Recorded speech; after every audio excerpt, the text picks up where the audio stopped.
2026 நீங்க மிகப்பெரிய வெற்றி அடையணும், 26 சூப்பரா இருக்குன்னா ஒரு 25க்கு நன்றி சொன்னதான் புதுசு சூப்பரா இருக்கும். அல்லேலூயா. அதுக்கு ஒரு சம்பவம் சொல்றேன்.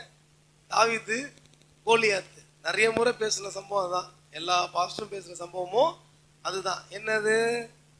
பிடித்து அதை அடித்து கொன்றேன். பாருங்க, ஒரு சின்ன பையன் சொல்றாரு, எவ்வளவு துணிச்சலான காரியத்தை நான் செஞ்சிருக்கிறேன். எப்படின்னா, ஒரு ஆடு மந்தையில இருந்து பிடிச்சிட்டு போச்சு. அது அந்த ஆடு கூட அவன் ஆடு கிடையாது, அவன் அப்பா அவனை மேய்க்க சொல்லியிருக்கிறாரு. யாரோ கொடுத்த ஒரு வேலையை செஞ்சிட்டு இருக்கிறேன். அந்த வேலையில ஒரு திருட்டு நடந்துருச்சு, ஒரு சிங்கம் பிடிச்சிட்டு போயிடுச்சு, ஒரு கரடி பிடிச்சிட்டு போயிடுச்சு. நான் விடல, அதை விரட்டி போய் அதை பிடிச்சு அது வாயிலிருந்து தப்பிச்சு அது எனக்கு கடிக்க வந்துச்சு, சிங்கத்துடைய வாயை கிழிச்சு போட்டேன் அப்படின்ற கரங்களை திட்டல ஒரு முறை. இதுதான் ஒரு வேலையில பொறுப்பு. ஒரு பிசினஸ் செஞ்சா ஏதாவது ஒண்ணு உள்ள வரும். என்ன பண்ணோம்? என் கம்பெனி அது, என் வியாபாரமா, நானா ஓனரு, எவனா ஓனரு, திண்டு போட்டு போ. அந்த மாதிரி ஆள் கடைசி வரைக்கும் தொழிலாளியா தான் இருப்பாங்க.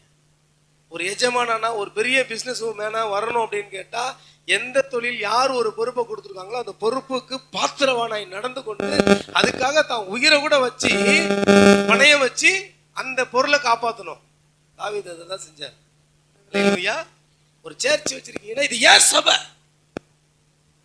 தம்பி? அங்க ஒருத்தவங்க சமோசா கொடுத்தாங்களாம் அந்த சர்ச்சில், அங்க பிரியாணி போடுறாங்களாம்ல. நம்ம சைடுல பிரியாணி போடுறது சாப்பிடுற மக்களா அவங்களை உருவாக்கல, நீங்க 100 பேருக்கு பிரியாணி செஞ்சு போடுற மக்களா கொடுக்குறேன். அல்லேலூயா. அல்லேலூயா. நீ 4 பேருக்கு செய்யணும்னு உனக்கு கத்து தர்றேன். நீ வாங்குற ஆளா இல்லாம ஏந்தி நிற்கிற ஆட்களா இல்லாம கொடுக்கும் கரங்களை கர்த்தர் எப்படி ஒன்று ஆசீர்வதிப்பார்னு சொல்லி தர. அதுக்கு ரொம்ப முக்கியம் என்னன்னா துணிச்சல், ரொம்ப துணிச்சல் வேணும். யாராவது